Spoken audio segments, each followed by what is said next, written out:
Hi hello ನಮಸ್ಕಾರ. ಎಲ್ಲರೂ ಹೇಗಿದ್ದೀರಾ? ಚೆನ್ನಾಗಿದ್ದೀರಾ ಅಂತ ಭಾವಿಸ್ತೀನಿ. Welcome back to my channel. ನಾನಿವತ್ತು ನಿಮ್ಗೆ ಏನು ತಿಳಿಸ್ಕೊಡ್ತಾ ಇದ್ದೀನಿ ಅಂದರೆ, ಕುಂಭಮೇಳದ ಬಗ್ಗೆ ಸ್ವಲ್ಪ ನನಗೆ ತಿಳಿದಿರೋಷ್ಟು ಮಾಹಿತಿನ ನಿಮಗೆ ತಿಳಿಸ್ಕೊಡ್ತಾ ಇದ್ದೀನಿ.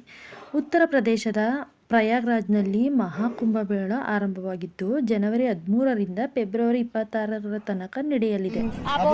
144 ವರ್ಷಗಳ ನಂತರ ನಡೆಯುತ್ತಿರುವ ಅತ್ಯಂತ ಅಪರೂಪದ ಕುಂಭಮೇಳ ಇದಾಗಿದ್ದು, ಈ ಕಾರಣದಿಂದ ಇದನ್ನು ಮಹಾಕುಂಭಮೇಳ ಎಂದು ಕರೆಯಲಾಗುತ್ತದೆ. ಕುಂಭಮೇಳದಲ್ಲಿ 4 ವಿಧ. 144 ವರ್ಷಗಳ ನಂತರ ನಡೆಯುತ್ತಿರುವ ಅತ್ಯಂತ ಅಪರೂಪದ ಕುಂಭಮೇಳ ಇದಾಗಿದ್ದು, ಈ ಕಾರಣದಿಂದ ಇದನ್ನು ಮಹಾಕುಂಭಮೇಳ ಎಂದು ಕರೆಯಲಾಗುತ್ತದೆ. ಕುಂಭಮೇಳದಲ್ಲಿ 4 ವಿಧ. ಕುಂಭಮೇಳ 4 ವರ್ಷಗಳಿಗೊಮ್ಮೆ, ಅರ್ಧ ಕುಂಭಮೇಳ 6 ವರ್ಷಗಳಿಗೊಮ್ಮೆ, ಪೂರ್ಣ ಕುಂಭಮೇಳ 12 ವರ್ಷಗಳಿಗೊಮ್ಮೆ ನಡೆಯುತ್ತದೆ.